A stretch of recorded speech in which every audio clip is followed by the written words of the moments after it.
Hello, everybody. Hello, YouTube. Hello, art history enthusiasts and visual culture aficionados. It's me again, Miss M, and I'm back with yet another video. Welcome back, all of you who are here to watch another one of my videos. I appreciate that so much. Today, let me just get right into it and tell you what we're going to do today. What I'm going to do today. I am doing a video about, what am I going to call this? I guess the women of The Shining. Okay. And again, this is not like some feminist stuff. No. This is just me continuing with my inquiry and my analysis and my what have you about The Shining in relation to what I believe it's really about, the story that Stanley Kubrick was really trying to tell. He was trying to let us know about the Manhattan Project by using the characters, the situation, the symbolism, the whatever, the plot of the movie The Shining. Okay? And I'm gonna be making more videos. I think, was it Andromeda? Yeah, if you're listening, Andromeda, I will be making like the video that officially announces or lays out this theory of mine, this argument of mine, that The Shining is really about the Manhattan Project. No, it's not about the moon landing. The moon plays a role, like I said already in one of these videos recently, but it's not the thing.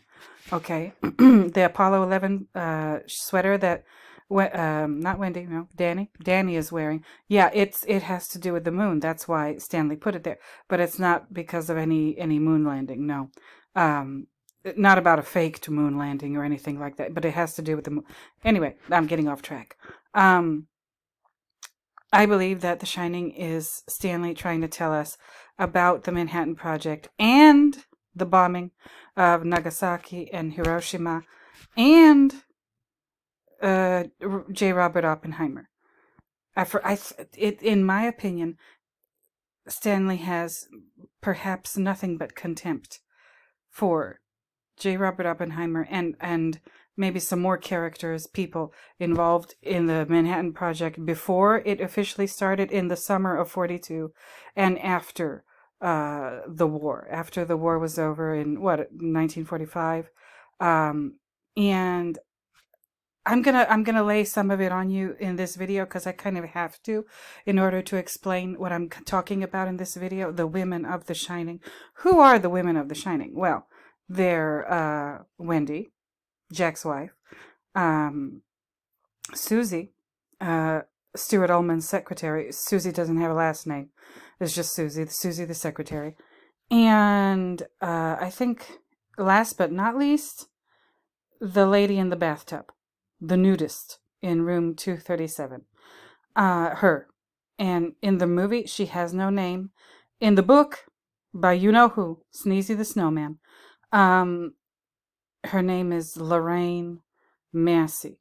Okay, but in the movie, if you never read the book and you saw the movie, she has no name at all. She's just the naked lady in the bathtub in room 237. Okay, and I think that's about it. Those are the only characters, female characters, that actually do anything in the movie. Like, we see other women in the movie, like in the Gold Room. There's plenty of women in the Gold Room. There's also Susan Roberts. Is it Roberts or Robertson? Remember on the news program, the one that went in a hunting trip with her boyfriend and never came back? The boyfriend came back, but Susan Roberts is still missing, and they're about to call off the search because a freak snowstorm is coming. Whatever. We're not going to talk about her because we never see her. We just hear her name. But that doesn't mean she doesn't represent something, okay?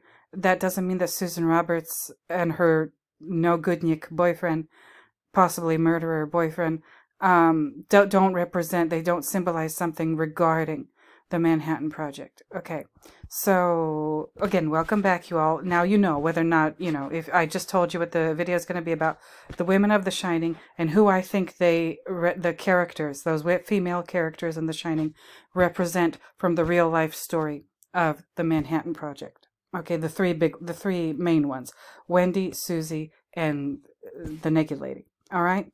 So again, welcome back. I'm so happy to have you back. If you've decided to come back, my community page today, I just put up a link to one of the latest posts on my blog. Again, it's going to be like an art gallery kind of blog, just pictures that I think are beautiful or interesting. The theme for this month, the month of October, is Happy Fall, y'all, and it's a lot of pictures of autumn, Halloween stuff, spooky stuff. I've put up in the future. In the upcoming days, some good old-fashioned scary movies, so you can get your candy corn and your candy corn. Oh no, please don't eat candy corn. But or if you like it, go ahead and eat it. That's none of my business.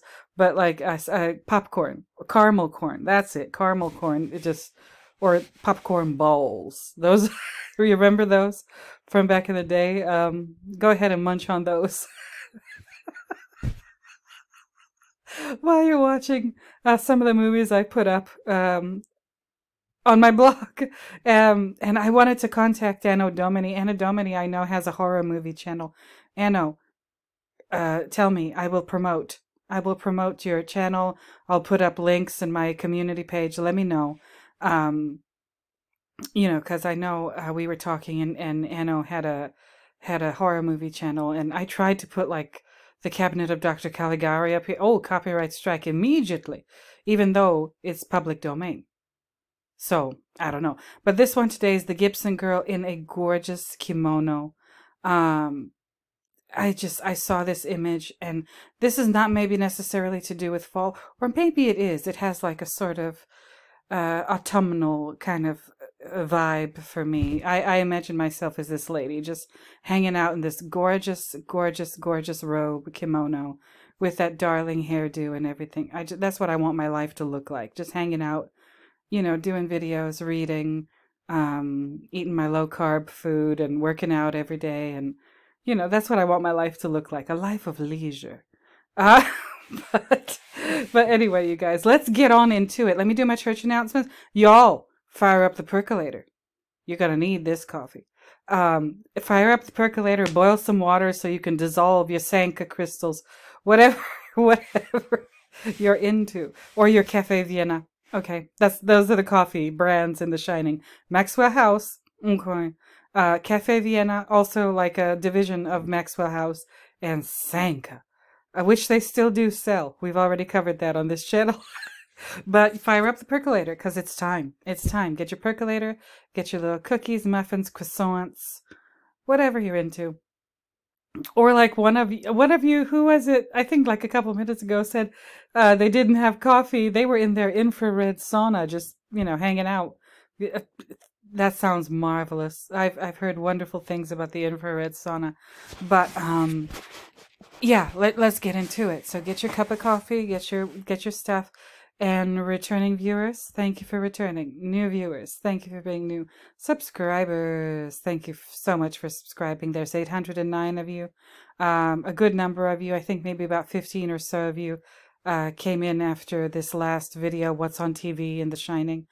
So thank you all for subscribing. Thank you for being here. Please don't forget to like, comment, subscribe, and share the videos if you know anybody who might be interested in this sort of thing. I'm working on a bunch of shit too, by the way. So you're going to want to stay tuned. You're going to want to hit that notification bell so you get to know right away when I drop a new video. Today I'm doing the Women of The Shining and my community tab. That's another reason why I was on there. Remember my poll? There's another article from my Substack. My poll about, who won. Stuart Ullman won. Okay, so it was this poll. Stuart Ullman is still winning. Oh, with a close second being Bill Watson. Listen, you guys. And Richland Law, he put in the comments, he said, what about Susie? We're going to talk about her today, Richland Law, because I'm just talking about all the women in general. But these four dudes. So these are the main characters in the movie. Well, not main characters, but the main characters are Jack and Wendy and Danny. But I guess the supporting characters. Ullman, okay, he's still the winner. Watson, Bill Watson. Dick Halloran. And last but not least, Larry Durkin. Okay. I hadn't researched any of them and who they might possibly, each of these four, who they might possibly represent regarding the Manhattan Project. When I put up this poll, I did this for fun. I said, okay, I'm going to research each of them individually, and see, like, okay, who does Stuart Ullman represent? Who does Bill Watson represent? Who does Larry Durkin and Dick Halloran, who do they represent in the Manhattan Project? Well, guess what? They all represent somebody, in my opinion. And you might be surprised at what I found, but that's not the video I'm doing today. I'm going to be doing that video in the future. I'm going to talk a teensy-weensy bit about Ullman today, just because of Susie, because Susie's his secretary. But I started reading, I started researching, and I couldn't stop. Stanley did it again. Okay? Stanley did it again. I don't know how he keeps doing it. I really, quite naively, I keep expecting it to stop. Is it my stupid psychotic brain that is doing this and not Stanley? I don't know. I don't know. I don't know if I want to know, but it's complicated. So I thought I was going to do a separate video for each of these four guys. I don't know if I will, or maybe I should. I know my videos are quite long, and maybe people might want something a little bit smaller and easier to digest. So I don't know if I should do a video for each of these guys or do them all together, because they're all involved in the Manhattan Project. Yeah, all four of them, and the people they represent, really, are involved in the Manhattan Project. I don't know what to think. Everybody. I really don't know what to think. But I'm going to do that. I'm still working on the eyebrow thing. Don't you worry, Richard. I've done about half of my essay. I've written about 800 or so words. And I need to write about that many more. So, and I'm going to do a video about the whole thing, the eyebrows. And again, I'm not attacking eyebrow personally. No, I'm attacking everything he represents. Okay? I just don't like being told not to think. Especially as a woman. Again, I've said this before, I'm not a feminist. But yes, women are treated poorly. Women are told, basically, to shut up. And I don't like that. I really don't. Even if I'm wrong, which I always say, I could be wrong about all the things I say regarding The Shining or anything on this channel. I could be totally dead-ass wrong about everything I say. And my question is, so what? So what if I am wrong? Nobody's going to get hurt if I'm wrong. This is not going to affect anybody's life negatively. I'm not going to put anybody in a sorry plight if I'm wrong about my theories about The Shining. So people like Eyebrow, and he's not alone. Eyebrow is not the only one who just wants to slam the gate shut, gatekeeper, slam the gate shut and padlock it so that nobody could ever get in there ever again. I'm sorry, that bothers me a lot. So I'm working on the eyebrow thing. I'm working on the videos, or the research for the videos for these four guys in my opinion poll. I'm working on the July 4th 1921 photo. Oh yes, I am. Oh, you might be surprised at what I've come up with that one. Working on the eyebrow cinema essay and the video. Yeah. Oh, I've been busy. And plus I want to get back into, the Full Metal Jacket and researching Kubrick's unrealized projects, the Aryan Papers project, and Napoleon. Okay, I got a big ass theory cooking.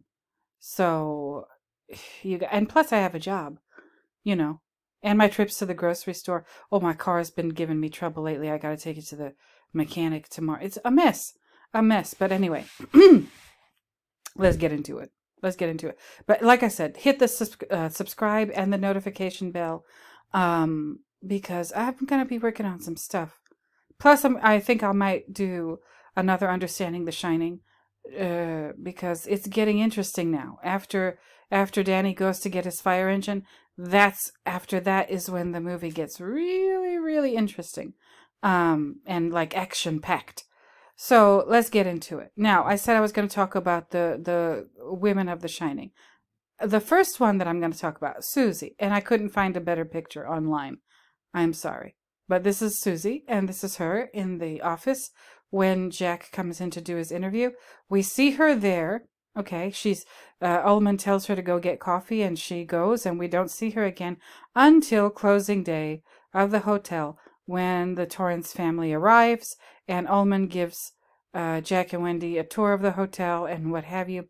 That's when we see Susie the next and final time, when she comes in with Danny and says she found him outside and he was looking for Jack and Wendy. How that happened, I don't know. And that's all we see of Susie. Very brief. 2 very brief appearances in the movie. And I mean, why is she there? Why you might say, well, of course, a man like Ullman would have a secretary, and why wouldn't Stanley just acknowledge that or make that a part of the whatever to drive the story along in the movie? Okay. All right. Jack shows up for the interview, and he says hello to her, and then Ullman tells her to go get coffee for the 2 of them and to go get Bill Watson, and and then later when she brings Danny into the gold room, and that's about it. Like, she's not necessary to the plot, is what I'm trying to say. Other than like she's just for decorative purposes almost. She really has no reason to be there. She doesn't drive the plot forward. Nothing. She goes and gets coffee and Bill Watson, and that's it. And she retrieves Danny, and that's it. Really. Well, okay. Manhattan Project. Leslie Groves. Okay? This was him. There's a picture of him in 1948. Leslie Richard Groves Jr. Was a United States Army Corps of Engineers officer who oversaw the construction of the Pentagon. Oversaw the construction of the Pentagon and directed the Manhattan Project, a top-secret research project that developed the atomic bomb during World War II. Okay. And that's all I'm going to tell you about Leslie Groves in this video. There's more. Oh, yes, there is. But who do I think is represented? Who do I think represents Leslie Groves in the movie? Well, Ullman, of course. Where's the opinion thing? I don't have time to find a better picture. So, this one here. There he is. Little picture of Stuart in his office. And if you remember, he has a teensy-weensy little American flag on his desk in the office. He's wearing red, white, and blue. Everybody always says, oh, that's JFK. Stuart Ullman represents JFK. I'm sorry. I disagree. Actually, you know what? No, I don't. I'm not sorry, but I continue to disagree.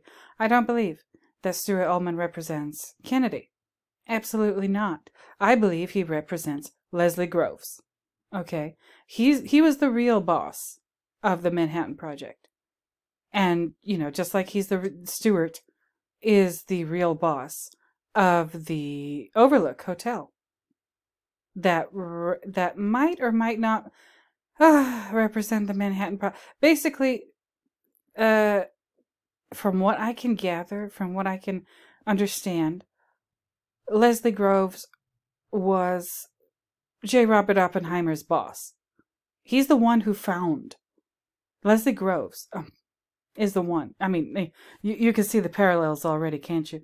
Leslie Groves is the one who found Oppenheimer and hired Oppenheimer to run the Manhattan. Well, to run like the Los Alamos laboratory, and do like all the science stuff for the Manhattan Project. Leslie Groves was the actual manager, and J. Robert Oppenheimer was the caretaker, just like Jack is the caretaker in The Shining. All right. So why am I saying all this? Remember, you might be saying, "Wait a minute, this is about the woman of The Shining." Well, yeah, we're talking about Susie. Susie is Ullman's secretary, and I said, "Well, okay, if I'm right, and Ullman represents Leslie Groves, okay, then who was his secretary?" And I found her. Her name was Jean M. O'Leary. Okay, and this is a website called the Atomic Heritage Foundation. Lots of interesting information on here. Jean Marley O'Leary began working for Leslie Groves, General Leslie Groves, in June 1941 when she was hired as his personal secretary. This is an interesting little thing about her. I don't think she has a Wikipedia page, by the way. She does not. The eldest of four, Jean, was raised in New York and attended Sacred Heart Academy. She was born on December 31st, 1909. After graduating, Jean went to work for Time magazine in New York City. In 1929, she married William O'Leary, who worked for the Jersey Journal newspaper. They had one child named Connie, who was born in 1931. After her husband's death, oh, that's terrible, in March 1940, she applied to work for the federal government and was offered a position in the typing pool of the Office of the Quartermaster General. In the spring of 1941, O'Leary's secretarial skills caught Groves's attention. You know what? She was not a bad-looking woman, so maybe that's not the only thing that caught his attention, but whatever. Let me not be petty. Anyway, Groves had a reputation for his brisk treatment of secretaries, and his first encounter with O'Leary was no exception. Have you noticed that Susie is like the little bit of her that we see in the movie? She's very no-nonsense. She's very all business, all the time. Well, because she's there to do her job, but you know what I mean, right? We don't get any sense of joy from Susie in the movie. Anyway, she responded to his stern, teasing sense of humor in kind, and then refused to speak to him at all. Oh my. Okay. She was not afraid of his rank, his position, or his treatment of others. While most men of his rank would have been offended, Groves respected people who stood up to him. Normally, it showed a person with some courage and character. That's interesting. That's true. Continuing. In June 1941, Jean was assigned to Groves. Her secretarial and managerial skills soon made her invaluable, and the two worked together very well. When Groves assumed control of the Manhattan Project in September 1942, he and Mrs. O'Leary moved to two small offices on the 5th floor of the new War Department building. Those who had frequent contact with Groves thought the project... Those who had frequent contact with Groves throughout the project began to refer to Jean as Major O'Leary. She was responsible for running the office and helped keep the general's busy work schedule organized. She would remind him of important appointments and phone calls and compose letters on his behalf herself. If he was not around, sometimes she would sign them herself. Well, that's interesting. I think that was kind of standard practice back in the day. But O'Leary was also the only secretary permitted to take notes on the deliberations of the Military Policy Committee, the Combined Development Trust, and other important groups that came to meet Groves in his office. On a number of occasions, Groves sent Mrs. O'Leary on trips to Oak Ridge, Hanford, and Los Alamos to meet with project officials, and sometimes even used her as a courier to carry top-secret information. O'Leary passed away on October 12th, 1983. I am convinced that this is who Susie represents. Okay. She even looks, to me, at least in this photo, kind of like Susie. I mean, y'all can compare and contrast when you have the time, but, you know, she seems like a pretty interesting person. All these people in the Manhattan Project story seem like pretty interesting people. You know, I just, this seems like what is going on to me. If, once again, if Ullman represents Leslie Groves, and I believe he does, for a number of reasons, then his secretary Susie is a representation of Jean O'Leary, who was Leslie Groves's personal secretary. So I read you the thing. You know, again, a secretary working for a man like Leslie Groves, she's got to be pretty efficient, because this man had his he was working on a bunch of stuff. I just read to you the first paragraph of his Wikipedia bio. He oversaw the construction of the Pentagon, and he directed the Manhattan Project. This guy was, you know, pretty important. All right. So, you know, if the Overlook, or the situation at the Overlook, or whatever in the movie The Shining, if that represents the Manhattan Project and its aftermath, okay, after the Manhattan Project was over, then I truly believe that Ullman represents Leslie Groves, and Jack represents J. Robert Oppenheimer, and Susie represents his Groves' secretary, Jean M. O'Leary. So that's how I'm starting off this video. Okay, who's next? Now that I got Susie, the secretary, out the way, who do we talk about next? Well, this one. Okay, this one. So I said, and this is what I tried to do when I was doing my little research last night, looking stuff up and trying to connect dots and what have you. And I said, okay, so I think I figured out Susie. Well, what about Wendy? Wendy's a big one. Wendy's a big one because we see her the most. She's the female character that we see the most of in this movie. We see her a lot. And I got this image. I could have gotten a better image. I could have gotten one of Wendy not looking like just her whole world is crashing down around her, like the Colorado Lounge, the big showdown in the Colorado Lounge scene. But I picked this one for a reason. Okay?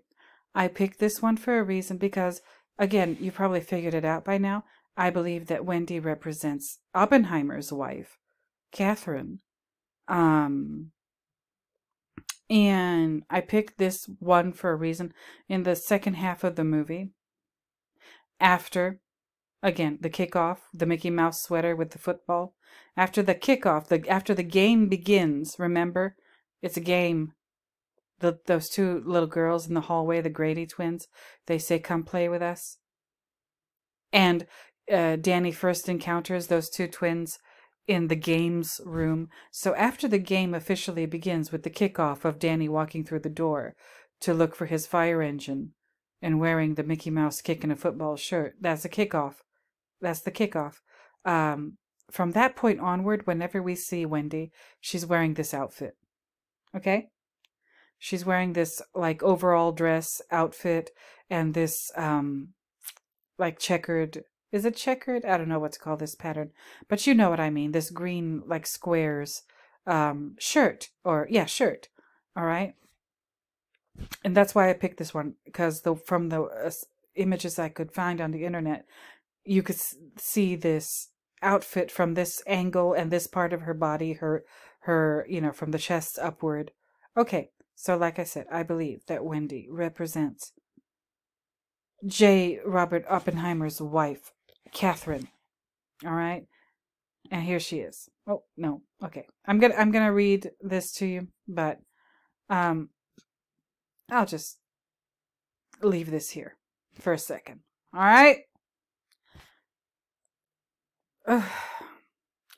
Look at it. I'm not gonna say a damn thing yet, but just look at this. Okay, compare and contrast.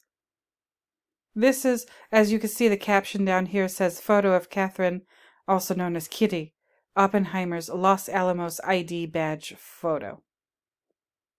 Okay? Please don't tell me that you don't see what I see. Again, compare and contrast. Now, Kitty Catherine Oppenheimer, is not wearing a turtleneck under that shirt, but I mean really. The similarities are quite jarring, aren't they? And the hair is different. The hair is of its time. The 1940s. That's how women did their hair. They just loved their perms and their curlers and whatever. But I'm so sorry. Look at it. The outfit that Catherine Oppenheimer is wearing in her Los Alamos ID badge photo is almost identical in many ways to what Wendy is wearing in this part of the movie where the game is finally afoot. All right? Look at it. The shirt, the overall thing.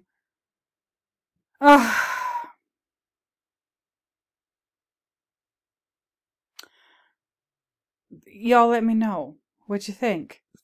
Y'all let me know what you think. But I think that this is probably what Stanley saw. Stanley Kubrick must have seen this photo of Catherine Oppenheimer in her ID photo for Los Alamos. And so, okay, yeah, costume people, wardrobe people, do something. Do something to make Wendy look, her clothes look a lot like this. I am convinced. Personally, I am convinced. So anyway, let's get into it. Catherine Oppenheimer. Catherine Kitty Oppenheimer. Puening, whatever, was a German-American biologist, botanist, and former member of the Communist Party of America. She is best known as the common law wife of activist Joe Dallatt.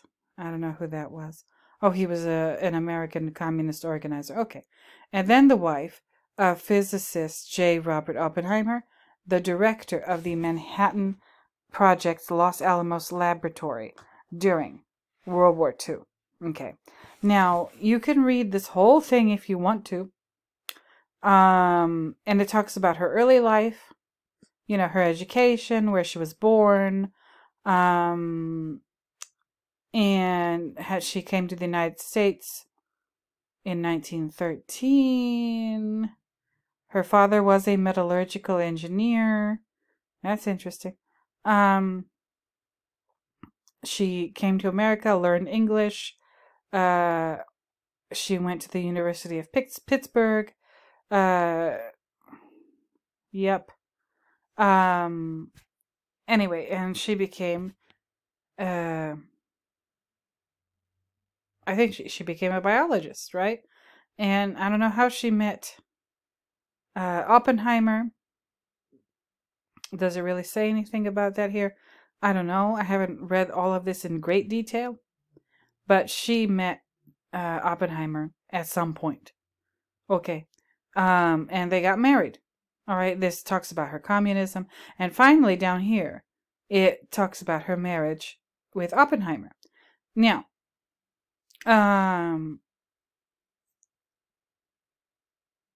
listen. Should I read this whole thing? I don't know.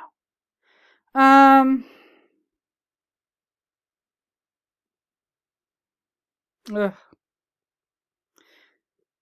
Oh, Lord.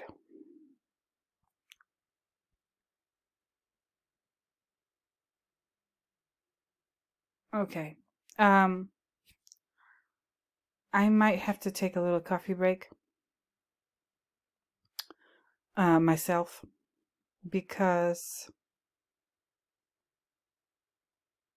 this is like the Kitty's story is very interesting, but also difficult. This poor woman, and I feel bad for her. I feel sorry for her. It seems to me like she was tormented somehow. I mean, does that remind you of anything? Now that I said that, does that remind you of anything, or anyone? Now that I said that, so no, like tormented. She's been through a lot with that husband of hers. Um, you know, the Manhattan Project it cannot have been easy to be the wife of any of these men who were working on this thing.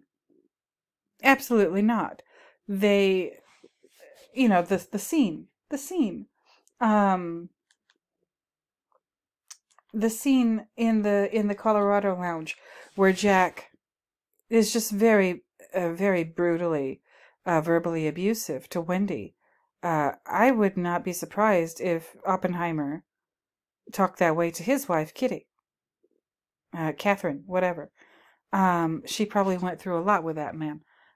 So I don't know whether or not I want to talk a lot about just the marriage portion of this, of Catherine Oppenheimer's biography. Okay, because it's kind of scandalous. They put in all kinds of details about Oppenheimer and Catherine's life together, and how they met, and that's all kind of soap opera-ish, if you ask me. I'm not really interested in that kind of intrigue. No, I'm interested in it's hard to explain what I'm interested in, but whatever, she was with somebody else, okay, and it says here, the last sentence of the marriage with Oppenheimer section is said the divorce was finalized. I guess Kitty's divorced from somebody else, and Kitty married Oppenheimer the following day in a civil ceremony in Virginia City, Nevada, with a court janitor and clerk as witnesses. Okay, so they got married November 1st, 1940. Okay, that's interesting, because the Manhattan Project had started 2 years later, and Kitty already had this life before she met Oppenheimer. She was married to some communist organizer guy, or common law. She was the common law wife, so she was a communist.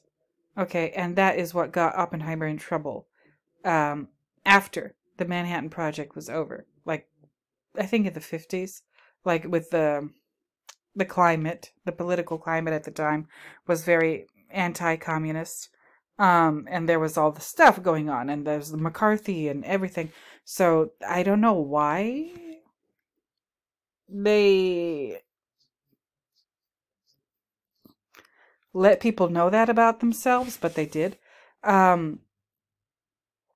But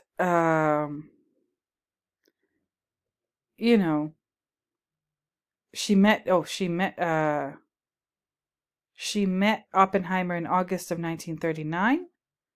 All right, and Oppenheimer was already messing around with some other woman.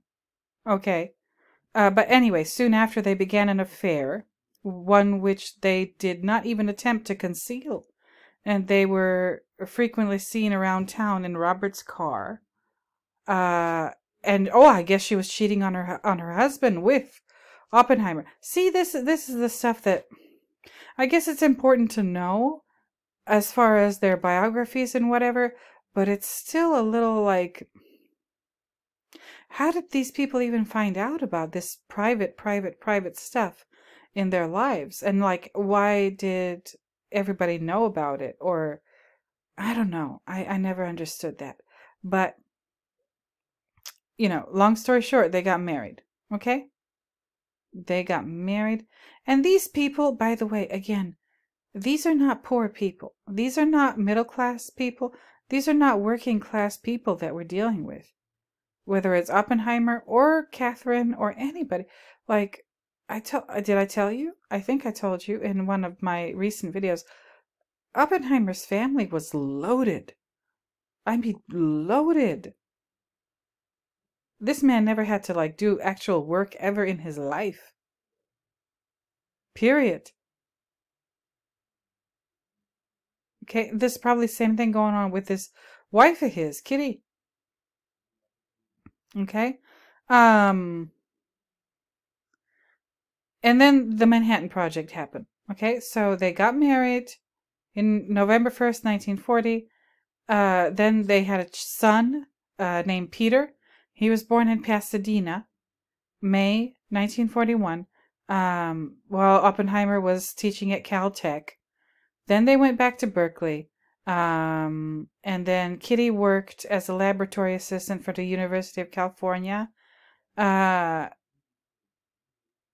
then they left, look at this, they left their son, their child, their little baby, Peter, with, some Chevalier people and a German nurse, and headed out to Perro Caliente for the summer. What? Excuse me? What the hell? I don't understand. I really don't understand. Maybe I shouldn't talk, but like, how could you leave your baby for months? The baby that you just gave birth to, and I just don't understand that. I really don't understand that. But I won't judge because I don't know their situation. Maybe they had a good reason to leave the child with somebody else. Maybe they were doing some top secret shit. I don't know. But anyway, Oppenheimer got trampled by a horse, and Kitty injured her leg when she hit a car in front of her while driving their Cadillac convertible. These people were reckless. All right, I don't know if they showed that in the movie, but Oppenheimer and his wife, Catherine, were just a couple of, I don't even know, like, how to describe it. They were frivolous and reckless, and they just acted like the fucking world was their oyster. And they, this kind of shit that they're talking about, this is what rich people get into.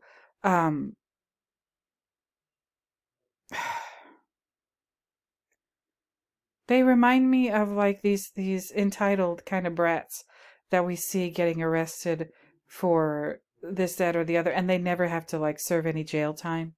Or if they do, it's like, at a club fed or a camp cupcake kind of correctional facility. I don't know. This is just the vibe that I get from them. Anyway, the United States entered World War II in December of 1941, and Oppenheimer began recruiting staff for the Manhattan Project. Okay. Okay, I'm not going to talk about that right now. In 1943, they moved to Santa Fe, New Mexico, or actually they moved to Los Alamos, New Mexico, where they occupied one of the buildings formerly belonging to the Los Alamos Ranch School. Okay. Oh, shit. That's what it looks like? Do you see that little square? Oh my God. Hold on. Let me open up this in a new tab.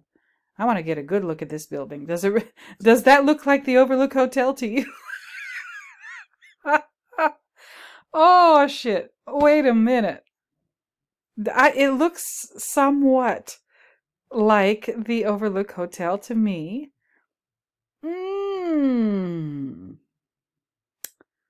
Ooh, is this garage over here where they keep the snowcat? I mean, I know this is New Mexico, but like they don't have any snow.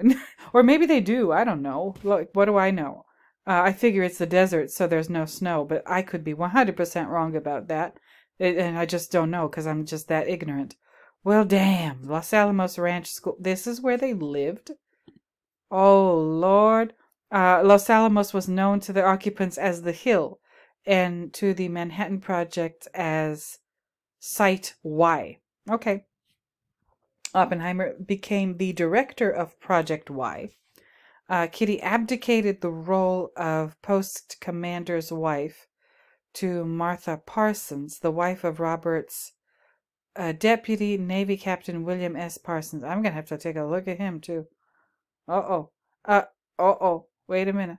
Never mind. Never mind. She put her biologist training to use working for the director of the health group at Los Alamos, conducting blood tests to assess the danger of radiation. Oh, yeah. 44, she became pregnant again. Her second child, a girl, was born December 7th, 1944. She named her Catherine after her mother, but called her Tony. Like other babies born in wartime, Los Alamos, Tony's birth certificate gave the place of birth as P.O. Box 1663. In April 1945, Kitty was depressed by the isolation of Los Alamos, and she left Tony. Again, she leaves her child with Pat Scher, the wife of physicist Ruby Scher. Pat had recently lost her son Michael to sudden death, infant death syndrome. Kitty returned with Peter to Bethlehem, Pennsylvania, to live with her parents. They returned to Los Alamos in July 1945. Listen. Again, I'm trying not to judge her. Like, who the hell knows what she was going through with that husband of hers? And, you know, he was probably absolutely consumed with working on the Manhattan Project and whatever. But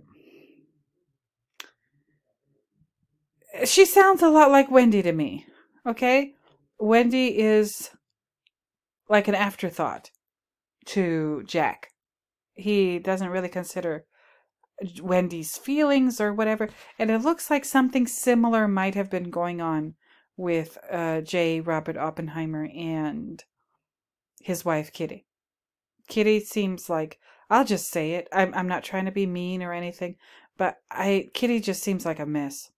She seems like a mess. She left her kid, first the boy Peter, and then the girl Tony, just left him with somebody so she could run off and just like, you know, get her head together or whatever. That just doesn't sit right with me. That just doesn't sit right with me. You just don't do that. Like, how could you leave your kid? Unless something horrible is happening where it's better for your kid to not be in that situation.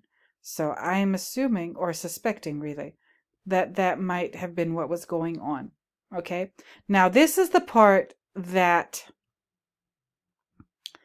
of her biography that I found particularly interesting. Her later life. Okay?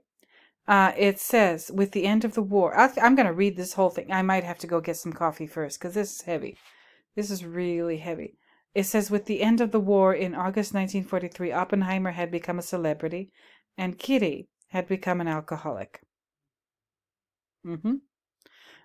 She suffered a series of bone breaks from drunken falls and car crashes. So she would just drink and go drive. Did they not know in the 1940s that was not a good idea? I don't know. And it says she suffered a series of bone breaks from drunken falls. Like, how drunk do you have to be? You're so drunk that you can walk around and move. I mean, rather than, you know, as opposed to being passed out. But you can move, but your movement, your walking, whatever, is so affected by your being inebriated that you end up breaking bones and shit. I don't know. I really don't know. Like, was it really from drunken falls? I mean, I know alcoholics have a very high tolerance for alcohol, and they can drink a lot and still maybe somehow like remain on their feet.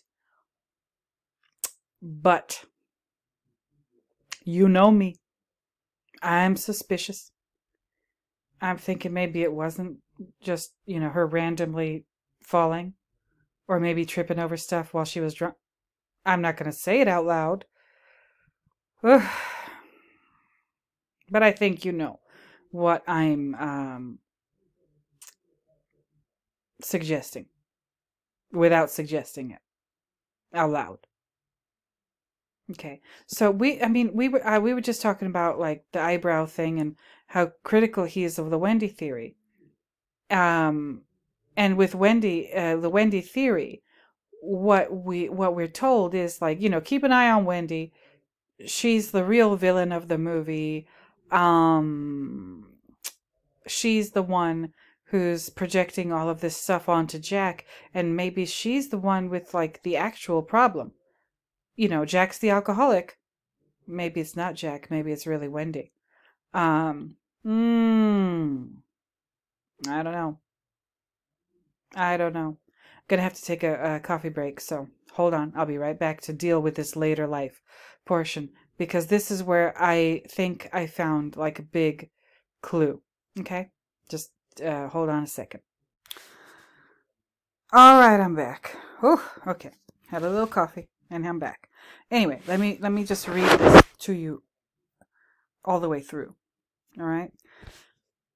Later life of Catherine Kitty Oppenheimer. With the end of the war in August 1945, Oppenheimer had become a celebrity and Kitty had become an alcoholic. She suffered a series of bone breaks. Again, I'm suspicious. From drunken falls and car crashes. In November 1945, Robert left Los Alamos to return to Caltech, but he soon found that his passion was no longer in teaching. Oh, God. Okay, this is the part that I find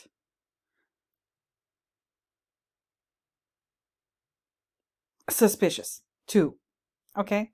In 1947, he accepted an offer from Louis Strauss to take up the directorship of the Institute for Advanced Study in Princeton, New Jersey. Okay? The job came, listen to this, listen carefully. The job came with rent-free accommodation in the director's house, a 10-bedroom 17th century manor with a cook and groundskeeper, surrounded by 265 acres of woodlands. Okay. Robert had a greenhouse built for Kitty where she raised orchids. For her birthdays, Oppenheimer had rare species flown in from Hawaii. Olden Manor was sometimes known as Bourbon Manor. In my last video, I talked about... Oh, no. Where is that? In my last video, I talked about what's on TV in The Shining. I talked about the Trinity. Jack asks for bourbon and he gets whiskey. Okay. Anyway, Bourbon Manor. Olden Manor was sometimes known as Bourbon Manor. Kitty and Robert liked to keep the liquor cabinet well stocked. And like many of their generation, liked to celebrate cocktail hour with martinis, Manhattans, old fashions, and highballs. All right. Both were also fond of smoking. And Kitty... yeah. And Kitty's habit of combining too much alcohol with smoking in bed led to a plethora of holes in her bedding and at least one house fire. Okay. She sometimes took too many pills and suffered from abdominal pains caused by pancreatitis. Okay. I think pancreatitis, from what I've read, does have to do with excess alcohol consumption, at least sometimes. Anyway, pain often prompted outbursts of anger. All right. In 1952, Tony, the girl, their daughter, contracted polio, and doctors suggested that a warmer climate might help. The family flew to the Caribbean, where they rented a 75-foot ketch. Robert and Kitty discovered a shared love of sailing, while Tony soon recovered. The family spent part of each summer on St. John in the Virgin Islands, eventually building a beach house there on Gibney Beach. On January 6th, 1967, Robert was diagnosed with inoperable cancer, and he died on February 18th, 1967. Kitty had his remains cremated, and his ashes were placed in an urn, which she took to St. John and dropped into the sea off the coast, within sight of the beach house.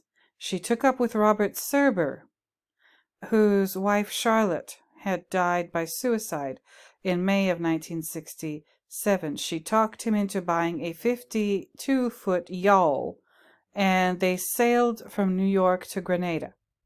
In 1972, they purchased a 52-foot ketch with the intention of sailing through the Panama Canal and to Japan via the Galapagos Islands and Tahiti. They set out, but Kitty became ill and was taken to Gorgas Hospital in Panama City, where she died of an embolism on October 27th, 1972. Serber and Tony had her remains cremated, and they scattered her ashes near Roberts. Oh, that sounds like a very sad life to me. It sounds like an exciting life, lots of activity, but something here is not making sense to me. I assume that Oppenheimer got cancer because of all of the radiation he was exposed to. They always make it. I have my own little conspiracy theory about smoking. I think that they blame smoking on cancer, or they blame cancer on smoking because it's just a little too convenient. It's much more. It's much easier to blame people. They're not just smoking too. Other, like, quote unquote lifestyle choices, eating food that's delicious, smoking, having sex, all kinds of stuff will just do you in. Don't have any fun. Don't have any fun. Don't smoke, don't drink, don't smoke weed, don't eat anything that's delicious. Just, if it's delicious, it's bad for you, period. And you'll live forever. No, that's not how it works. Everybody dies eventually. But there are a lot of environmental things that I believe cause all kinds of diseases, including cancer, that are products of shit like radiation, and the powers that be refuse to tell us that that's what's killing people, rather than, quote unquote lifestyle choices or food choices or whatever. But that's neither here nor there. But they blame it on your life. They blame it on the food you eat or personal habits that might not have anything to do with it. Might not have anything to do with it. It's probably something else. That's just my little theory. But anyway, so he dies, and then she finds another dude, like, real quick. Oh my God. This guy whose wife died by suicide in May 1967, and Oppenheimer died in February of that same year, 1967, and she takes up with this guy, okay, Robert Serber. Oh, why were these people, this man's wife, Charlotte, why did she, who the hell was he anyway? He was a physicist. Oh, and he worked on the Manhattan Project too. Well, oh, that's interesting. Okay. And his wife died. Why? Why were these people all so messed up? Like, mentally. Like, Kitty was an alcoholic. Oppenheimer seems to have had his own issues. This guy's wife killed herself. It's just weird. It's really, really weird to me. I mean, I know things happen, life happens, and whatever, but with these people, like, a lot of that was going, a lot of drama, a lot of stuff like that. Anyway, but the part I said, like, pay attention. After the Manhattan Project was over, Oppenheimer was offered this job to take up the directorship of the Institute for Advanced Study in Princeton, New Jersey. And this sounds almost exactly like Jack's assignment in the Shining.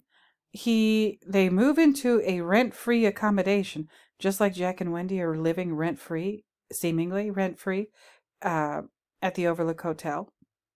Okay. Mm, okay. Um, and they kept the bar well stocked. I mean, the people in the Overlook, they take all the liquor away for insurance reasons. Okay. But Kitty and Robert, they like their cocktail hour, with martinis, Manhattans, old fashions, and highballs. And they both smoked a lot, just like Jack and Wendy. Wendy's brand is Virginia Slims, Jack's is Marlboro. Okay. Um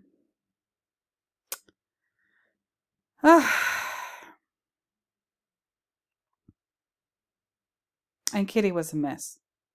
She was a mess. She was an alcoholic, and her children, she kept leaving them behind, and she looked like she was dealing with a lot.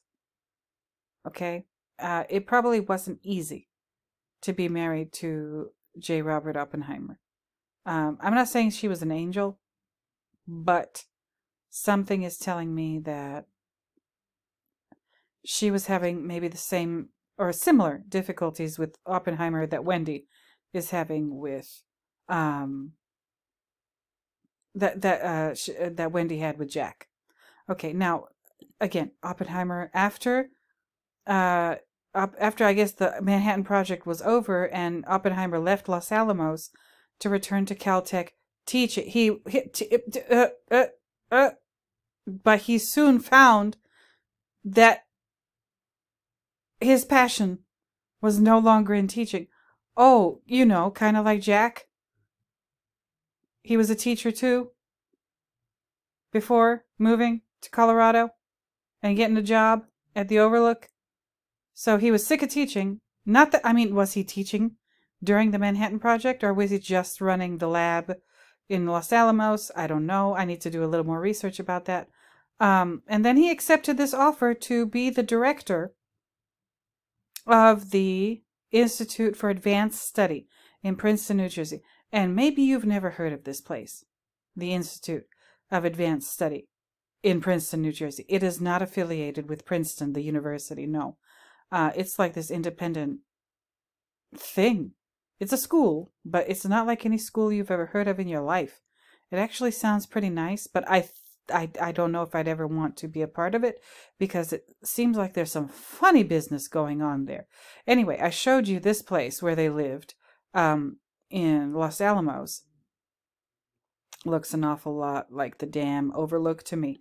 Let me show you the Institute of Advanced Study. Now, I found the picture of the house that they lived in, but I think that Stanley is merging Oppenheimer's living in this place, Los Alamos, and what he did in Los Alamos for the Manhattan Project. And I think that Kubrick is combining this plus Oppenheimer's work after the Manhattan Project in the Institute, or at the Institute for Advanced Study. Let me read you a little bit about read to you a little bit about this place. Now, the first paragraph here: the Institute for Advanced Study, IAS, is an independent center for theoretical research and intellectual inquiry located in Princeton, New Jersey. It has served as the academic home of internationally preeminent scholars, including Albert Einstein, who I'm going to do a video about with regard to The Shining and the Manhattan Project. Just sit tight. I have a lot of stuff I need to cover. That's one of them. Okay, just look out for old Albert Einstein. So anyway, preeminent scholars including Albert Einstein, J. Robert Oppenheimer, Hermann Weyl, John von Neumann, and Kurt Gödel, many of whom had emigrated from Europe to the United States. It was founded in 1930 by American educator Abraham Flexner, together with philanthropists Louis Bamberger and Caroline Bamberger-Fulde. Despite collaborative ties and neighboring geographic location, the Institute, being independent, has, quote, no formal links, end quote, with Princeton University. The Institute does not, listen to this, the Institute does not charge tuition or fees. I've never heard of this place, but obviously it's, a big deal. Flexner's guiding principle in founding the Institute was the pursuit of knowledge for its own sake. The faculty have no classes to teach. Okay. There are no degree programs or experimental facilities at the Institute. Okay. Research is never contracted or directed. Okay. It is left to each individual researcher to pursue their own goals. Okay. Listen, I don't know about you.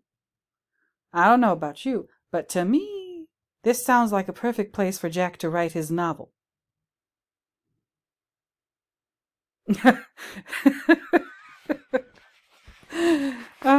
you see what I mean? Perfect.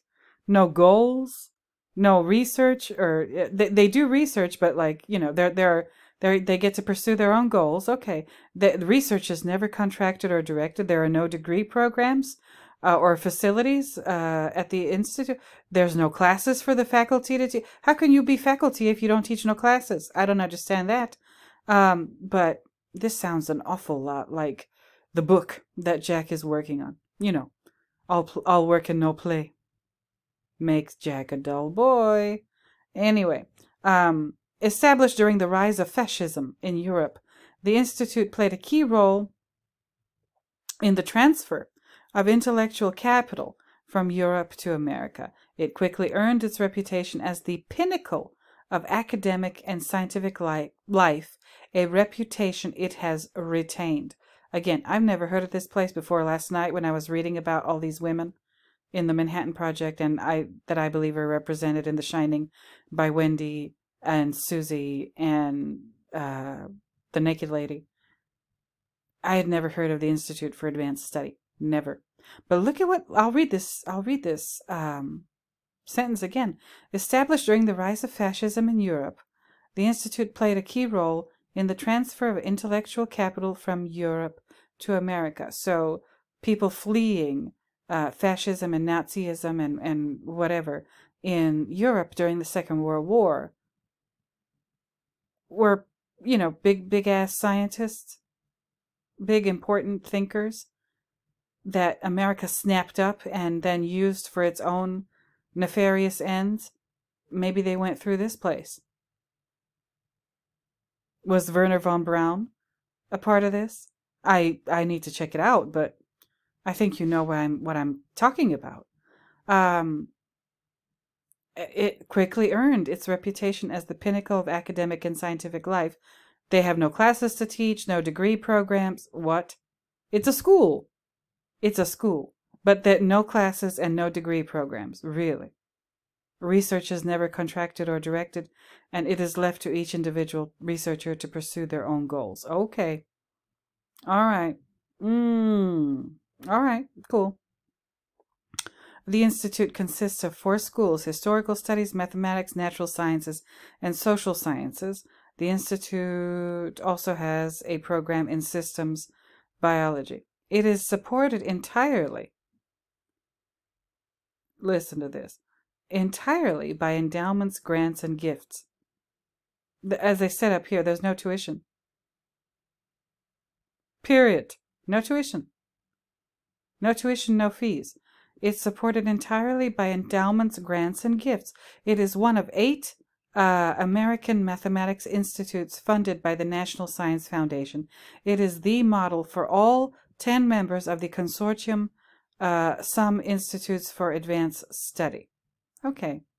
Now, it talks about the founding of this place, 1930, by Abraham Flexner. That's him over here in the picture.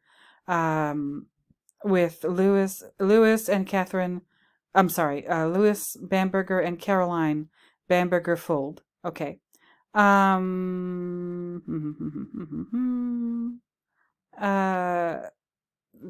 There's this place is serious. This place is serious. All right? This place is extremely serious.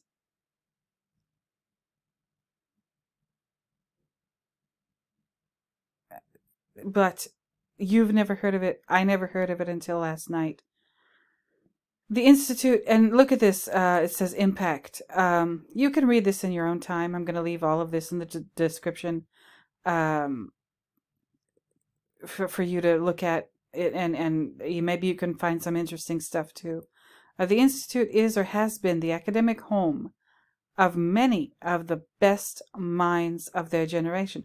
Among them are James Waddell, Alexander II. Who the hell? Alexander II. I'm sorry. James Waddell, Alexander II. Okay. Michael Atiyah, Enrico Bombieri, Xing Shen Chern, Pierre Deligne, Freeman Dyson, Albert Einstein, Clifford Geertz, Kurt Gödel, Albert Hirschman, George F. Kennan, Tsung Dao Lee, Avishai Margalit, J. Robert Oppenheimer, Erwin Panofsky, and you know how much I love him. I do. But, oh, okay, never mind. Atul Selberg, John von Neumann, Andre Weil, Herman Weil, Frank Wilczek, Edward Witten, Chen Ning Yang, and Xing Tung Yao. Okay. Okay, and they have these special year programs that I'm not really going to get into. This is one of the criticisms. Richard Feynman, I don't know who Richard Feynman is. He was an American theoretical physicist. Well, he has a Wikipedia page, so he must have been somebody important. But Richard Feynman argued that the IAS does not offer real activity or challenge. Okay. When I was at Princeton this is Feynman, his quote.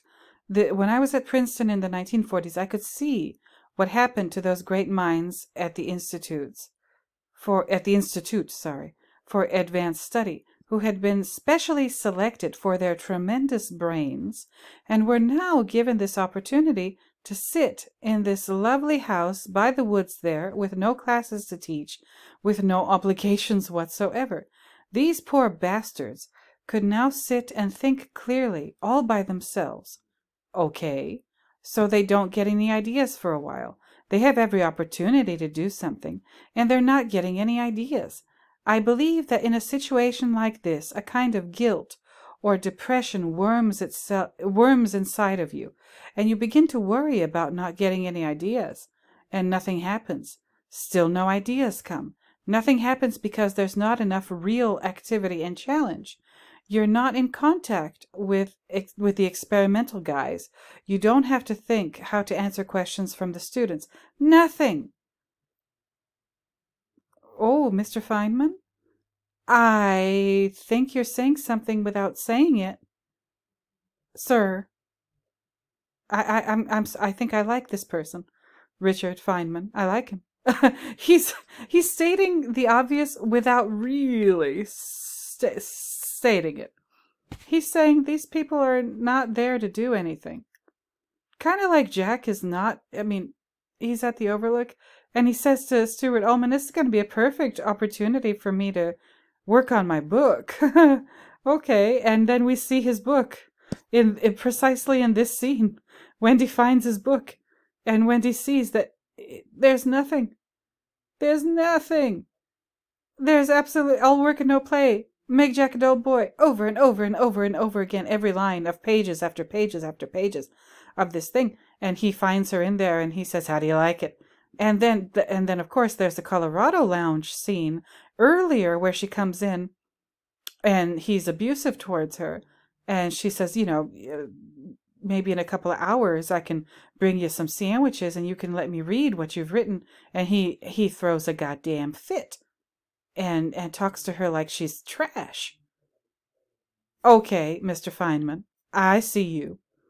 All right, Mr. Richard Feynman, I gotta look this guy up. He's basically saying that something is wrong with this place, the Institute of Advanced Study. He's saying there's nothing. I mean, they don't have any. There's no classes to teach and no obligations whatsoever. So they're being paid just to kind of hang out? Okay, why? Like, why? Why is that okay? It shouldn't be. Like you and me, if we get any money, we have to work for it. Every single last red cent, you and me, us ordinary, normal people. If we want to buy something, we got to go work for the money and we got to get a job and, we get paid for doing something. Not just hanging out. Not just writing the same line over and over again on a typewriter. No. They have no ideas, right? They don't get any ideas for a while, Feynman says. They have every opportunity to do something, just like Jack has every opportunity to do something with all of that free time at the Overlook. He doesn't do Jack at the hotel. Pun intended, now that you realize what I said. But he doesn't do Jack at the hotel. Wendy's the one like in the boiler room flipping switches and shit. And she's cooking and whatever. Jack's just like, we don't know what the hell he does there. Does he? We never see him work. We just see him type. And then later we see the product of his typing. Nothing. Just like Feynman says at the end of this clip, nothing with an exclamation point. What the hell is going on with this place? The Institute for Advanced Study. Are these people like these people? I have a sinking suspicion that a lot of the names on this list, and probably many more, are not there to do any work. They're not there to do any work. At least not what it says they're there to do. They have no obligations. They have no classes to teach. They get to work on whatever they want to work on, allegedly. I think that they're either working on something that they're not telling anybody about, like top secret shit, or maybe a lot of these people are just frauds.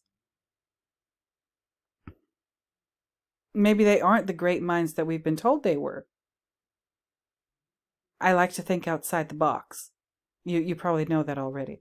But maybe like somebody like J. Robert Oppenheimer. He's supposed to have been so smart. Okay, cool. But like, I'm going to look into him much more closely in the future. But at this point, in my ignorance, I'm just speculating. Like, what is he, other than the atomic bomb, which he didn't make that all by himself. He recruited all these different scientists. They're the ones who did the work. They're the ones who did the research and all the heavy lifting and all the legwork and everything. And he just, I read about his secretary too. I didn't include her because Jack doesn't have a secretary in the movie. But that secretary was the one who ran everything. Okay? Oppenheimer didn't do much. I don't know what he did. I really don't know what he did in the Manhattan Project. It seemed like he was there just to fill a role. Just as window dressing. But then I could be wrong. That's just my speculation. But again, Mr. Feynman, there you are. I gotta look this guy up. Just like, who was it? R.R. Geiger, who interviewed Stephen King. Right? It's in one of my videos. Go look for it. But in one of my videos, like I included some Writers Magazine interview that I think his name is R.R. Geiger. And he interviewed Stephen King. And at the end of this article, after he's done interviewing him and, you're done reading Stephen King's answers to Geiger's questions, Geiger says, you know what? If you're an aspiring writer or you're a writer or whatever, and you'd feel bad about yourself because you can't produce as much work as quickly as Stephen King does, that's okay. Don't hate yourself. Don't beat yourself up for that. Nobody can do it but him. Geiger was telling us something like, yeah, Stephen King doesn't write his own shit. There's probably a whole squadron, a whole escadrille of ghostwriters churning out all of Stephen King's bullshit. And that might be the case with a lot of these big minds. I mean, if that's possible in the field of publishing, literature, it might also be possible in the field of science, but it's easier to hide. I mean, it's easier to hide with writers and things like that, but it's probably even easier to hide with science stuff, because people like you and me, we don't know jack. Or maybe some of you do. I don't. I don't know jack about physics, chemistry, astronomy, math. No. So how am I going to be able to tell real from fake research? I mean, with somebody like Stephen King, I sniffed him out pretty quick. And it's obvious with him. Like, his output is obscenely monstrous. Like, who could do that much? Nobody. Geiger told us. Nobody. Just him. So this Institute for Advanced Study, Richard Feynman is saying basically the same thing that Geiger was saying about Stephen King. These guys are not there to do any. The stated purpose of this place and the stated mission of this place is a complete lie. It's not just a place where scholars like can hang out and do whatever research they want to do. There's no facilities there. There's no labs. There's no nothing. It's just a pretty, collection of buildings in a really beautiful setting in Princeton, New Jersey, and that's it. Nobody's doing any work there. And then you got Richard Feynman isn't making that up. That is this place's stated mission or reason for existing. Richard Feynman is not being a hater. That's what they say. That's what the Institute of Advanced Studies says about themselves.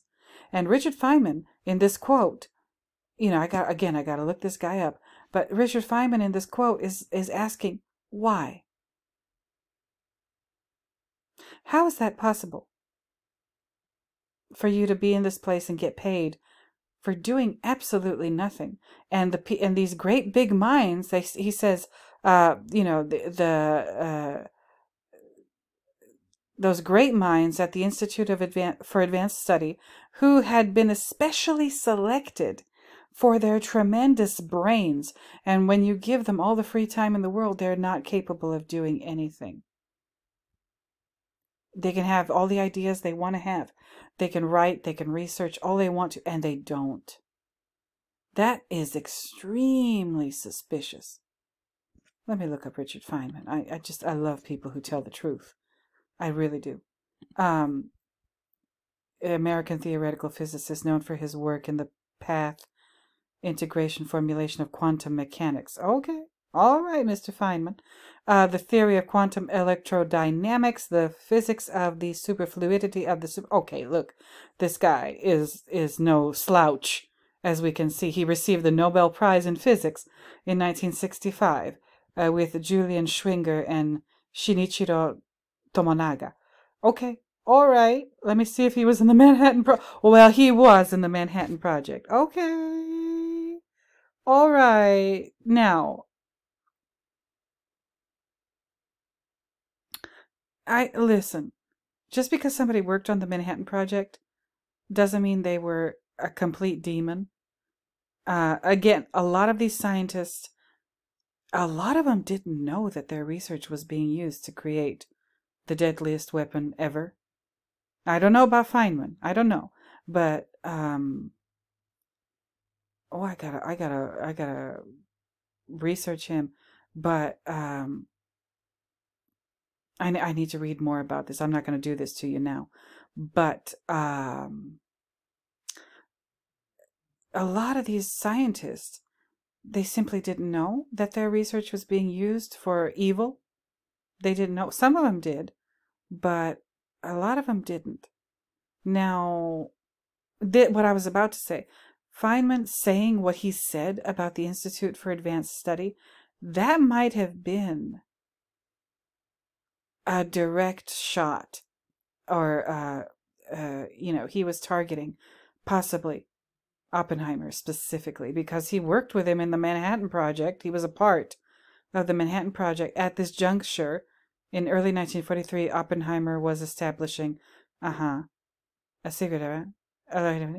An offer was made to the Princeton team to be redeployed there. He felt, like many other young physicists, Feynman soon fell under the spell of the charismatic Oppenheimer, who telephoned Feynman long distance from Chicago, to inform him that he had found a Presbyterian sanatorium. Oh dear. Listen, I need to look at this a little better. But again, I like people who tell the truth. I really do. I really do. Now I'm gonna I'm gonna research this Feynman person, because he might be he might be some a source where I'll see something that unlocks something for me. But never mind that. I said, after his Manhattan Project thing, Oppenheimer was the director of this place, the Institute for Advanced Study. There hasn't been that many of them. There's 1, 2, 3, 4, 5, 6, 7, 8, 9, 10 of them. Okay. This place opened in 1930, and it's still open. All right. This is what it looks like. It's beautiful. It's gorgeous. But Robert Oppenheimer was the third director. I am telling you, this is Stanley is pointing us towards this place where nobody gets anything done. Just like Jack in the Overlook Hotel, at the Overlook Hotel in The Shining. And Robert Oppenheimer was put out to pasture, seemingly, in this place. Ay, ay, ay. Ay, ay, ay. And how long was he the director? Let me see. Hold on. 1966, a year before his death. Oh my God. Oh my God. Okay, let me wrap this up real quick. We have one more person to deal with, by the way. Okay. And again, the Los Alamos Ranch School. This looks a lot like the Overlook Hotel to me. But we have one more female character to deal with. The Naked Lady. And this is a Screen Rant article. Yes, I'll leave it in the description. Who is the woman in The Shining's room 237? Every theory. Every theory? Oh, they just say anything. No, it's not every theory. It's about 2 of them. Stanley Kubrick's The Shining made some changes to room 217, and the woman in it, making way for a couple of theories on who she is. Okay? Not my theory, though. They're not going to say what I have to say. That's why I'm here. The works of Stephen King, whatever. The Shining, published in 1977, The Shining established King as a preeminent horror author. He had just begun his career. Oh, God. Maybe Stanley is drawing parallels between Oppenheimer and King. Maybe. Whatever. So what are the theories? There's a lot of fluff in this article. And then finally, at the end down here, you get the theories. Okay, so first theory, I'm not going to read this, but I will leave it in the description. The Shining, the woman in room 237 is the mother of the Grady twins. I don't think so. Because he shot her. Right? Charles Grady shot his wife and his daughters. Oh, no, he didn't shoot him. What am I saying? He chopped him up with an axe. And then he shot himself. Okay. So yeah, that's out. And then the second one, the woman in 237 represents abuse. Oh, these people are reaching. These people are reaching. In my opinion, especially considering what I'm working on. Yeah, no. Here's a picture of her. Of course, they cut her off at this bust area. So thank goodness. So I don't have to worry about putting little black boxes over things. But that's her when she's young. Okay. The nudist in room 237 in the bathtub. Now, in the book, now you see what she looks like when she's aged. Lorraine Massey is what her name is in the book, is a minor antagonist in The Shining and Dr. Sleep and their adaptations. Okay. Lorraine Massey. born in the 1920s in the books, died in 1973 in the book, in 1996 in the miniseries, status deceased, also known as Mrs. Massey, gender female, relatives unnamed husband, home,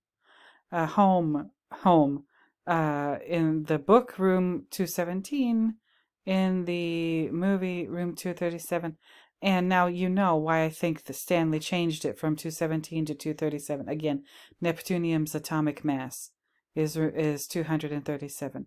Portrayed by Leah Bedlam and Billy Gibson in the movie, and then Cynthia Garris and Sally Hooks in the miniseries, or Dr. Sleep, I'm not sure. Now let me read you about her background. In the past, Lorraine was known to seduce young bellboys into her room where they would engage in sexual acts. Okay, she sounds like a predator, but whatever. Full of self-disgust, she one day committed suicide by slitting her wrists while taking a bath. After her death, she continues to haunt the hotel, seemingly becoming one of the strongest poltergeists there, as her room is the most feared. Now, wait a minute. Hold on. Lorraine, in the book, she dies in 1973. She's born says here in the 1920s. Let's just say it's 1920, just to make the math easier. So when she dies in the book, that would make her 53 years old. Does this look like a 53-year-old woman to you? It does not look like a 53-year-old woman to me. It looks like a young, pretty lady in her 20s. This woman, before she turns into this. Okay? And this doesn't look like a 53-year-old woman either. This looks like an 80, 85, 90-year-old woman when she, transforms into that gross, like rotting, decaying, beta decaying corpse. Yeah, this is not a 53-year-old woman, and this is not a 53-year-old woman. They need to stop. But Stanley knew what he was doing. Okay. After her death, yeah, she becomes one of the strongest poltergeists in the hotel. Okay, her room is the most feared. Okay. Because that room is radioactive. I'm talking about the movie now. When Dick Halloran tells, in the kitchen after the ice cream, when he tells Danny, you ain't got no business going into room 237, so stay out. You hear me? Stay out. Because that room is a nuclear reactor. Or something similar. Like, it's where uranium is transformed into neptunium and then plutonium. Yeah, stay out. You're going to get irradiated. It's dangerous. Oh, anyway. Yeah, let me just keep going with this. This is a fandom bio of Lorraine Massey, the Naked Lady, from the book and the movie. It says here, in the past, and again they talk about her seducing these bellboys. How did she do that? Like, did she pay them? I mean, in the past, a young Lorraine Massey would usually seduce young bellboys who would visit her room. Okay. In the present, Danny Torrance visited this room after a ball strangely rolled to him from its open doors. Later, he claimed that a crazy woman tried to strangle him. Jack Torrance then entered room 217, 237 in the film, in search of what his son claimed to have confronted. He instead encountered Lorraine as a young naked woman in the bathroom, having a bath, who comes out and kisses him. During that kiss, she then morphed into a rather ugly, rotting old woman who chased Jack out, cackling at his infidelity. Is that what she was cackling at? Okay. Dr. Sleep. I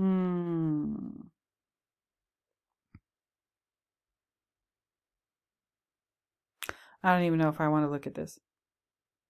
But, trivia. In the film adaptation of The Shining, she's portrayed as a brunette, Leah Bedlam, and in the television miniseries, she's portrayed as a blonde woman by Cynthia Garris. In the film adaptation, she seduces Jack Torrance with a kiss. Okay. Then morphs into a rotting corpse, Billy Gibson. In the television series, Jack only catches a glimpse of her rotting corpse in the bath and runs away. Because the movie is not the book, and the book is not the movie. In the film adaptation, she doesn't speak a word. Ugh. In the television series, she speaks by often quoting, "Here a boy, there a boy, everywhere a pretty boy." Ew, gross. Okay. So,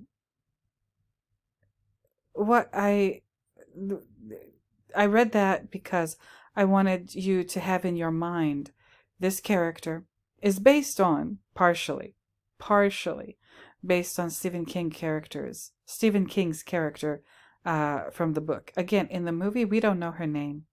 We don't know that her name is, what is it, Lorraine Massey? No, not even close. She's just the naked lady in room 237. And if you'd never read the book, you would never know her name.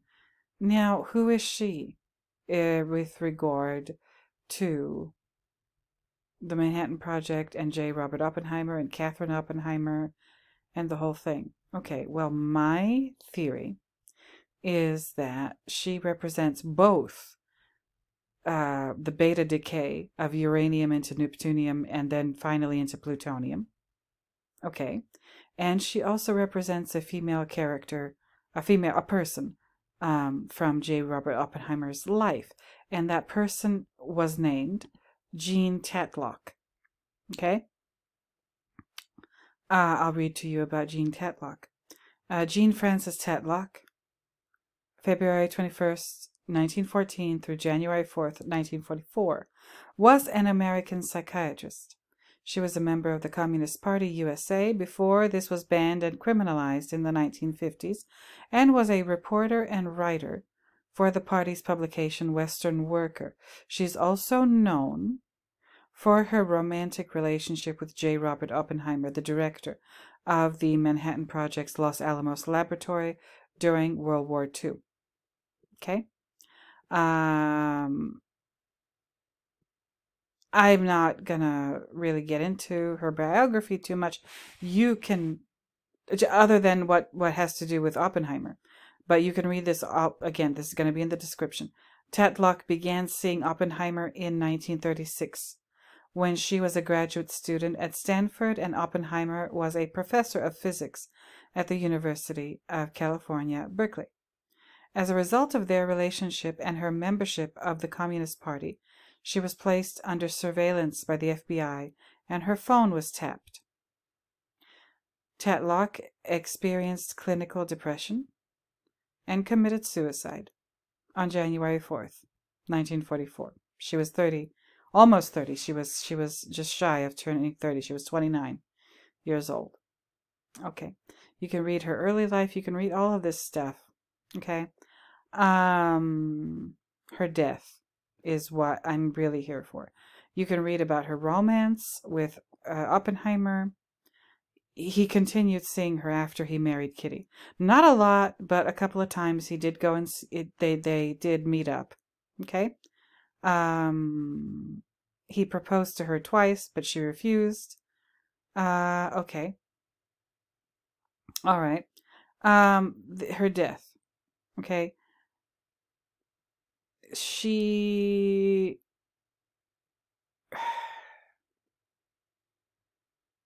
let me see. I don't know how much of this to read because it's heavy. It's very heavy. This I'll just read this first part. Tatlock experienced clinical depression and was being treated at Mount Zion. At around 1 p.m. on January 5th, 1944, her father arrived at her apartment. When there was no response to his ringing the doorbell, he climbed in through a window. He found her dead, lying on a pile of cushions in the bathroom, with her head submerged in the partly filled bathtub. Okay.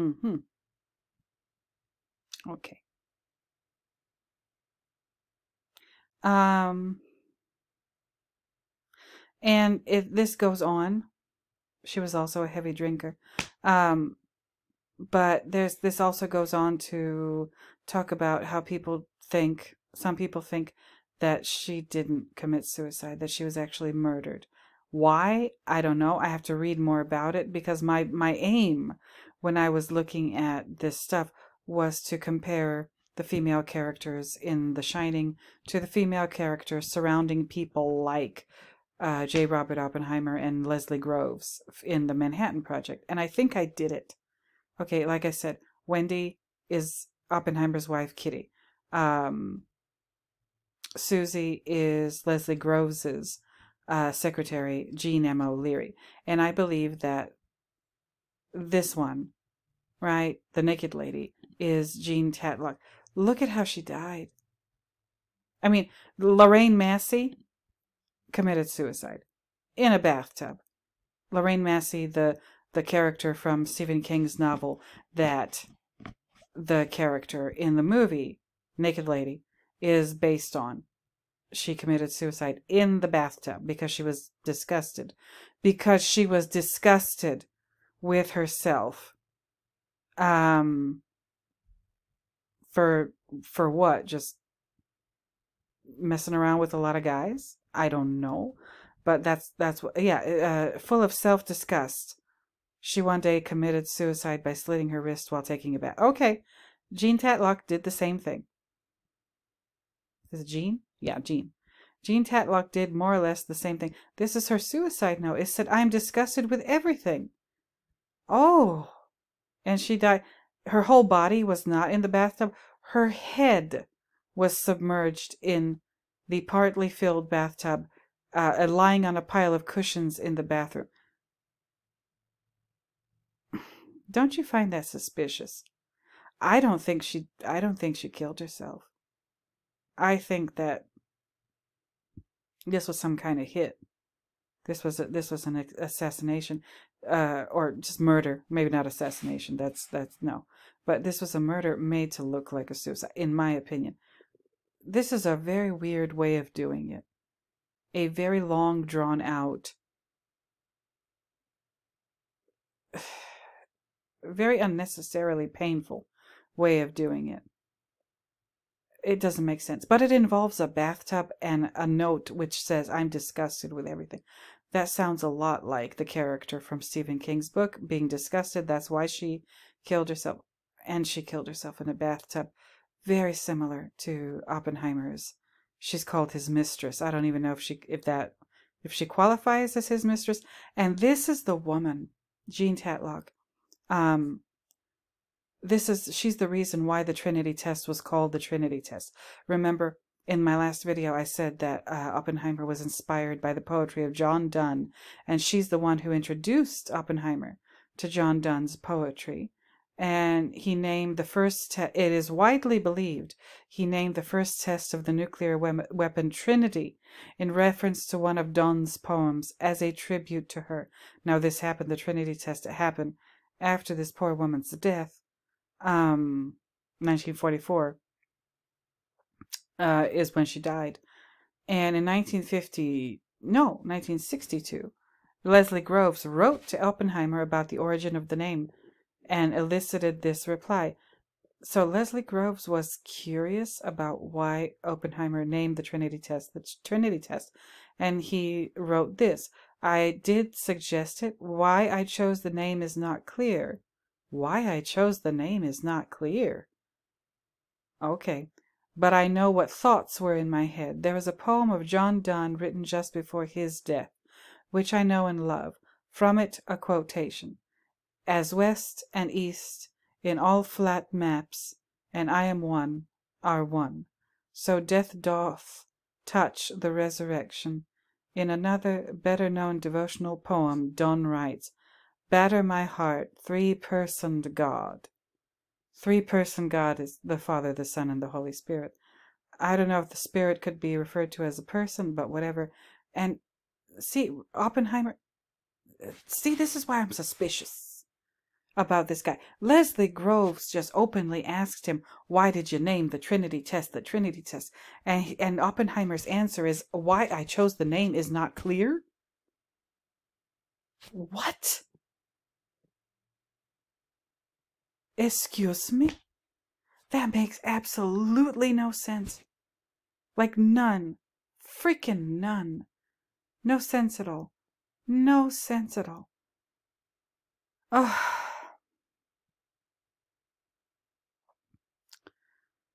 And Stanley probably saw this too, by the way. Stanley, I probably realized how this makes absolutely no damn sense. At all. At all.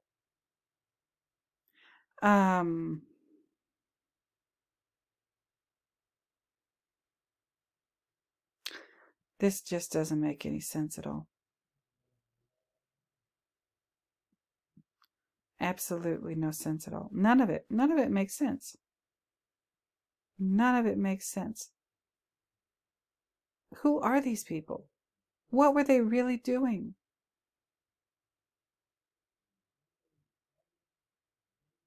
What the hell was really going on? Stanley wanted to know. Maybe Stanley did know. Maybe Stanley, everybody talks about The Shining as, oh, well, not everybody, but a lot of people, when they analyze the movie, they just go directly to that one conspiracy theory that says, oh, it was Stanley confessing that he was the one working on or that he directed the moon landing. And that kind of stuck. It got a lot of press, that theory. At the time, I did entertain it. Yes, I did. Now? Mm-mm. Not even close. I'm sorry to disappoint anybody who's listening. And I've been talking for 1 hour and 46 minutes. So if you're still listening to me, you're a real one. Thank you. No, this is my theory. And, thanks to encouragement from Andrew Midwa and Richard too, Tankard, and Gershom, and you guys are all wonderful. I'm gonna do a video just like with a good title, like Andrew Midwa said, a good title and good or as good as I can do, a thumbnail, and just lay it on the internet. Like, I don't know if it'll go viral, like Andrew Midwa said. That would be awesome, but yeah, I've decided to commit to it. I have decided to say it with my full chest. Yes, I believe that The Shining is really Stanley talking to us, his audience, his viewers, in code about the Manhattan Project. That is what I believe. That is what I believe. And now, that sounds like the mystery solved. I'm going to work on it some more. I'm going to find... Oh, by the way, like I said, I'm going to do a video about the four amigos, not the three, the four amigos, Halloran, Ullman, Durkin, and Watson. I thought I was going to do separate videos. They're all connected. They're all connected, you guys. But yeah, I'm gonna do that. I have more work to do. But it sounds like, okay, I figured it out. Oh, okay, it's about the Manhattan Project. Mystery solved. No. No. That's just the first part. There's more. If I'm right, that The Shining is really about the Manhattan Project, as well as him, like, putting Sneezy in his place. Like, what does that mean? If Stanley is trying to communicate to us, if he wanted to tell us about the Manhattan Project, he could have just made a movie about the Manhattan Project, right? He didn't have to go through all this and talk in this kind, or, communicate visually with this kind of code, with this kind of really, really deep, deep, deep symbolism that you need to get a shovel and a pickaxe and a bobcat to dig up. He could have been much less obscure about it. He could have made it more obvious. Maybe not very much more obvious, but he could have made it a little easier to figure out. But no, he did it this way. Why? Because it's not so much the story of the Manhattan Project. It's something else. That's just the first step. Coming to the conclusion that I've come to, that it's about the Manhattan Project. That's just stage one. The next part is why. What does Stanley want us specifically to know about the Manhattan Project and or the people involved in it, including these women? Like, hello, Wendy, Susie, and we'll just call her the nudist. All right. If I'm right, that Wendy is really supposed to represent Catherine Oppenheimer, and Susie is supposed to represent Jean O'Leary, and the naked lady is supposed to represent Oppenheimer's mistress, Jean Tatlock.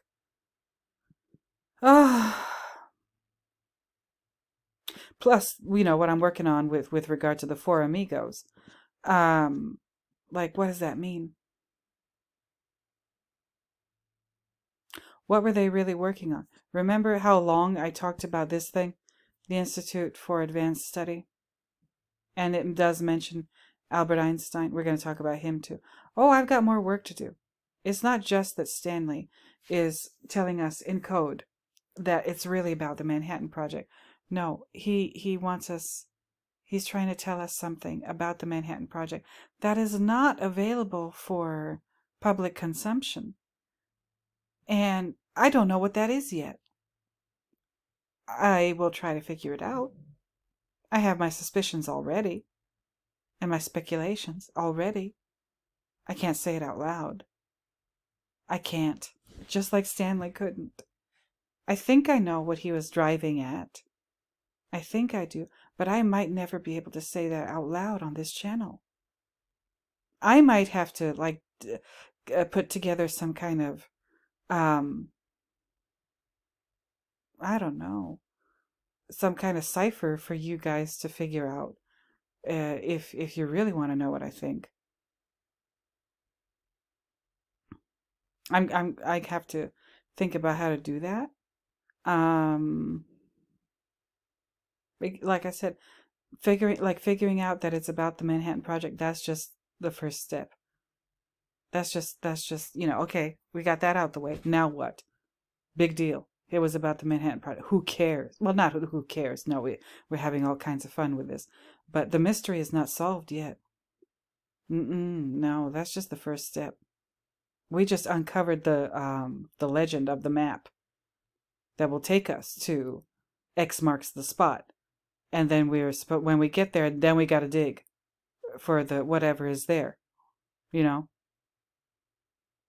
I think I know what's there. But again, I might never be able to say that out loud on this channel. So, you guys, I hope I did an okay job. Took me freaking 2 hours to do it, almost. So, you guys, I'll reiterate my church announcements and then I'll let you go. I hope you enjoyed the coffee. I hope you had a lot of it. I hope you had a nice cookie or a nice, wonderful piece of cake or something with your coffee. I hope if you're sitting in the sauna, I hope you enjoyed that too. But you guys, thank you for being here. I enjoy this so much. I appreciate you so much. I don't even know if you could begin to understand how much I appreciate your support, your comments. I love them. I don't have time to answer all of them, but I love them. I love them so much. So I hope you guys are doing okay. All of you, all my regulars, anybody who's watching this, I send you the best vibes in your direction wherever you're watching this from. So returning viewers, thank you for returning. New viewers, thank you for being new. Subscribers, thank you for subscribing. Please don't forget to like, comment, subscribe, and share the video if you know somebody who might enjoy this. I can't wait for the comments.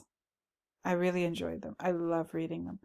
I can't wait to do more videos and, my essay and the whole thing that I'm working on, Albert Einstein.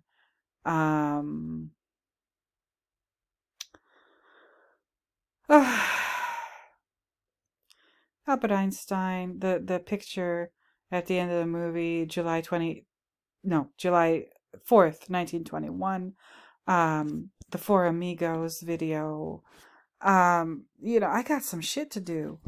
I got some shit. And the next Understanding the Shining installment, and Full Metal Jacket, and Eyes Wide Shut, and Twin Peaks.